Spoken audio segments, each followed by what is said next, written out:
Ya emang bagi Guardiola untuk punya kontrol lebih di laga ini lebih besar, karena kita juga ingat Guardiola ngalahin Madrid 3 kali kalau nggak salah di Etihad. Emang rekor dia bagus lawan Real Madrid, dia tahulah cara kulik-kuliknya Real Madrid ini. Tapi nggak perlu dikulik sama Madrid. Lu mengada, lu mengada Ederson, nggak ada apa, tetap dilibas itu Madrid. Ini menurut gue untuk musim ini sih masih City loh, masih City menurut gue. Lebih mungkin City juara Champions League ketimbang juara Premier League musim ini. Lebih mungkin City juara Champions League ketimbang juara Premier League musim ini. Lebih mungkin City juara Champions League ketimbang juara Premier League musim ini. Dari Jumat ke Rabu ya, dari Jumat ke Rabu langsung bawaannya musim ini. Langsung ada benernya nih barusan. Main matiin Harry Kane, nggak usah Nggak bikin gol lagi. Ntar kebobolan. biarin aja. Yang penting Arsenal bikin gol lebih banyak kan. That's the spirit. Bayern atau Arsenal? Virzi dulu. iya aduh ini Satu kata Virzi. Oh, siap. satu kata Iya, Bayern. Bayern. Arsenal. Arsenal. Arsenal. Ya kocil pasti. Oke. Oke. Cari aman. Cari aman. Kalau yang Cari ini aman. Selamat datang Jebret Team. YSDPI hari Jumat ini kita buka dengan prediksi para pandit dari hari Rabu kemarin. Dan kalau melihat tadi ada Rijal, Akur sama Coach Justin, tandanya ada yang salah. Ya betul, salah semua. Bahkan empat-empatnya 2 pertandingan itu salah semua, dari 4 pertandingan dari yang hari Rabu sampai ke hari Kamis. Salah semua buat Coach Justin, dan berlanjut diikuti sama Rijal yang juga ikut-ikutan salah. Dan kita langsung klarifikasi sama pandit-pandit yang ada, termasuk ada Rijal yang ada di sini. Dan sekarang Liga Champions maupun Europa League dan Conference League sudah masuki babak semifinal, di mana nih menghadirkan 4 tim yang akan menuju semakin dekat menjadi tangga juara. Gimana jagoan kalian? Masih ada di sini atau justru sudah nyemplung ke lubang sana dan tidak terprediksi ada tim-tim yang ada di sekarang semifinal? Kita mulai dulu dari Liga Champions, dari kasta teratas, di mana kemarin mungkin ada Bayern dan juga Arsenal. Banyak yang mungkin memprediksi Arsenal bisa mengalahkan Bayern dengan sekarang trennya sedang bagus, walaupun di Liga nggak bagus-bagus amat, dan juga Liga Champions juga nggak bagus-bagus amat. Tapi somehow Bayern bisa mengalahkan Arsenal. Ini gue nggak ngerti. Gimana Jalo, kemarin masih yakin? Kalau City gue masih oke lah, gitu ya. Gue masih oke lah. Tapi kalau Arsenal lawan Bayern, gue melihat trennya dia di Liga Champions itu juga jelek musim ini kan. Di Porto, di fase grup pun juga jelek gitu. Kenapa lu bisa menjagokan Arsenal di saat leg pertamanya pun juga jelek kemarin? Bahkan lebih jelek leg kedua kalau gue lihat ya cara mainnya ya. mundur, jalan mundur. Rijal udah bener kemarin kan ngikutin gua. Iya, ngikutin kan. Justin. Lu boleh jadi domba anjir. Itu dia tuh, patternnya tuh. Jadi asumsi gue kenapa gue ngunggulin Arsenal kemarin, gue nganggap Arsenal seharusnya udah belajar dari pertandingan lawan Porto dan juga pertandingan leg pertama lawan Munchen, yang mana nggak ada pertandingan mudah lah di Champions League itu. Selalu lu harus tampilin permainan paling maksimal lu, penampilan paling terbaik lu, tapi itu nggak dilakuin Arsenal kemarin.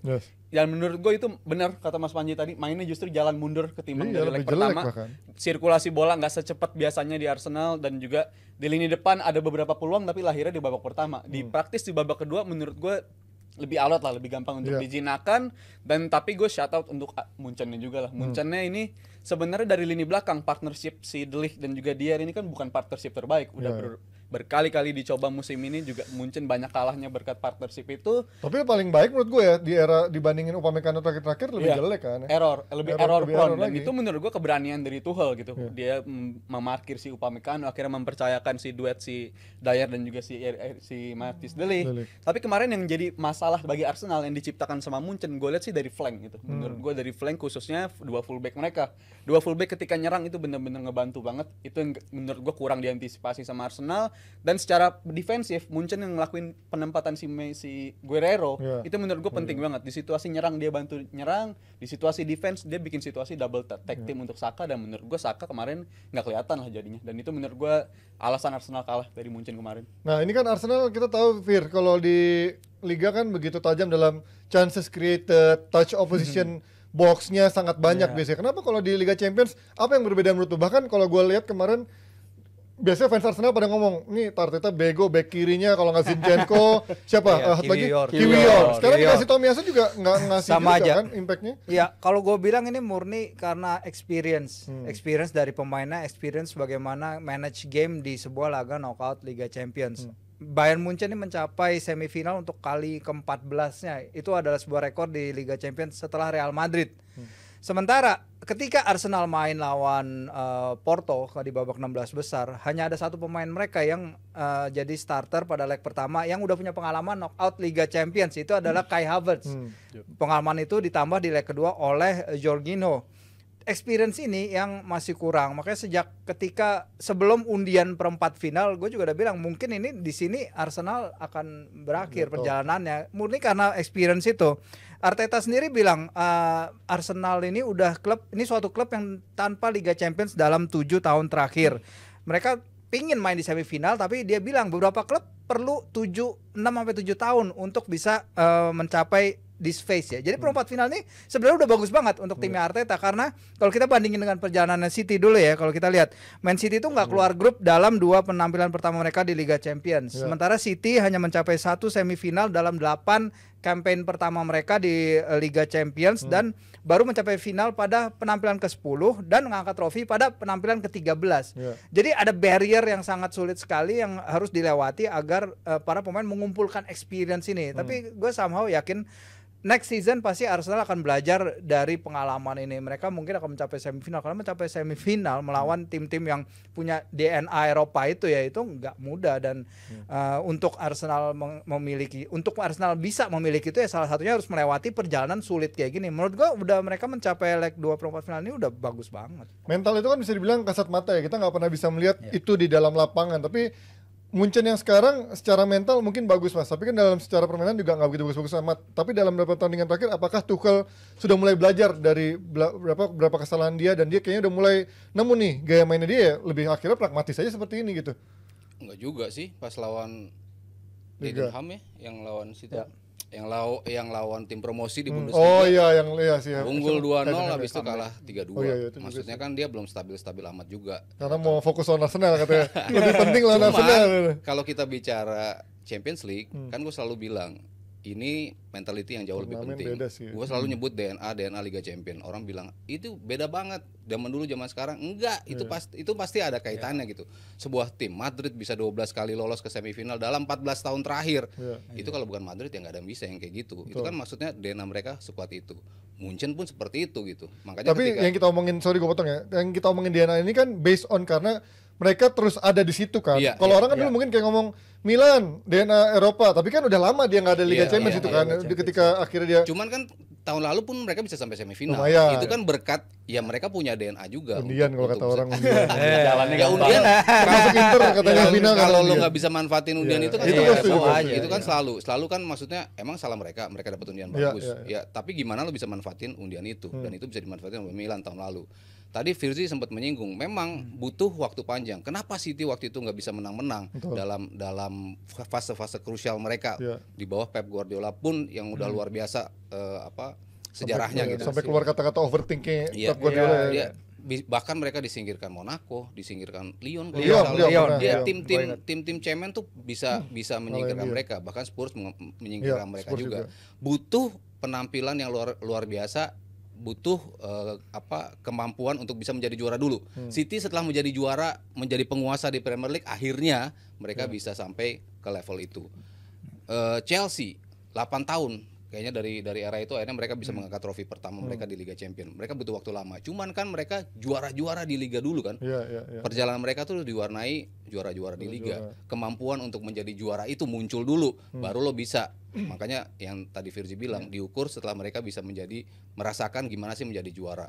Lalu kalau kita bicara Liga Champion, parameter yang dipakai di Eropa pun untuk mengukur seorang pemain itu penampilan bukan di liga tapi di Liga Champion, karena itu kan menyeluruh semua tuh bisa diukur. Kalau lo bicara di liga doang ya lo domestically lo jago gitu, cuman ketika lo di level regional itu kan baru persaingannya berbeda. Lo bisa menguasain itu, lo baru bisa berbicara di situ. Nah Arsenal kan ketika lawan Porto pun gue udah nyebut ini tim nggak lolos 16 besar berkali-kali lo. Di era terbaik lo bersama Wenger pun lu susah kok lolos dari 16 besar. Apalagi lo di era Arteta yang baru building tim ini gitu. Mentality itu lo belum punya.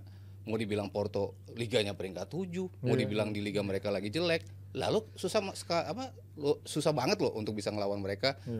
MU juga di musim kemarin disingkirkan sama Sporting Lisbon kok. Itu kan juga mereka punya hasil yang bagus di Liga Eropa juga, di Liga Champions juga si Sporting Lisbon itu kan menjadi pelanggan lah di situ. Jadi kan faktor-faktor yang lo nggak bicara di atas kertas, tapi yang nggak kasat mata itu justru lebih penting. Dan ini yang dimiliki Munchen dan tidak dimiliki oleh Arsenal. Nah, pertanyaan gue untuk Munchen adalah kemarin mereka memainkan 2 back kiri itu menurut lo apakah menjadi faktor penting juga, karena ngelihat bagaimana si Nazraoui dan juga Guerrero menurut gue kemarin memberikan double cover dan juga double serangan ketika counter, karena banyak banget serangan-serangan mungkin dari Sané yang kelihatan eksplosif, tapi justru yang efektif dari si kirinya itu Mazraoui dan juga duet Guerrero. Gimana Fir menurut lo?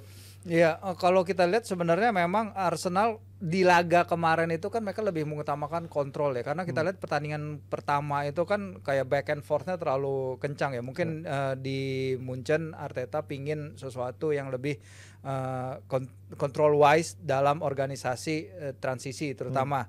Sementara kalau kita lihat dia ingin mencegah Bayern melakukan breakout kayak di laga pertama, itu salah satu yang mereka lakukan. Tapi kita lihat juga di awal-awal itu pressingnya Arsenal itu juga bagus. Pressingnya Arsenal bikin berapa kali pemain Bayern kerepotan, terutama di second phase of attack mereka. Kadang bola sering hilang di area-area tengah itu. Tapi somehow spark itu nggak ada, percikan itu. Makanya Arteta kemudian lagi-lagi komplain soal ya kita nggak ada striker berapa 30 gol, makanya kita nggak bisa nemuin percikan itu. Tapi itu more of chance creation ya sih sebenarnya, bukan bagaimana mereka butuh seorang penyelesai peluang, tapi bagaimana they create possession itu. Karena kalau kita lihat Arsenal perlu sampai menit ke-88 untuk mencatatkan tembakan kedua mereka pada babak kedua. Itu ada gap yang sangat jauh. Sterile possession mereka, walaupun mereka punya kontrol, tapi mereka nggak bisa do anything with it.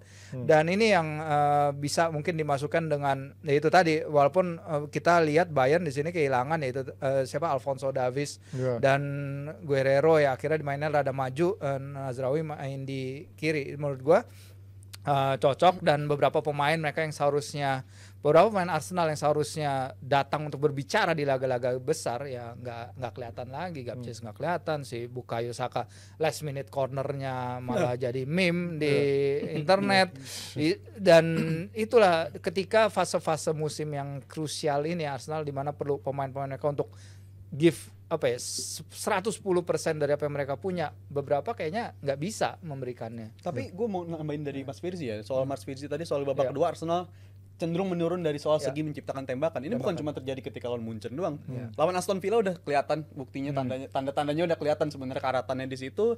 Lawan City juga, walaupun itu dua tim defense-nya bagus, tapi udah kelihatan juga mereka nggak terlalu bisa di babak pertama bisa ngotot, babak kedua udah cenderung nggak bisa bikin peluang lagi untuk bisa nyerang ke gawang lawan. Jadi menurut gue ada tren yang cukup mengkhawatirkan dari Arsenal sekarang, yang ini menurut gue bukan cuma berlaku di Champions League doang, tapi bisa jadi di liganya juga berlaku juga. Soal penciptaan peluang di babak kedua bener-bener Arsenal mirip kayak Liverpool ya, sama tren. Nanti Liverpool capek kayaknya. Jadi gue lihat ada masalah di situ di Arsenal dari sisi itu, dan menurut gue ini kalau nggak segera diadres, ini bakal berlanjut masalahnya sampai akhir musim. Nambahin dikit yang soal penciptaan peluang, Arsenal babak kedua hanya 3 tembakan dan nggak ada yang on target. Expected goals mereka yang mereka ciptakan pada babak kedua tuh hanya 0,15. Itu kan dikit banget.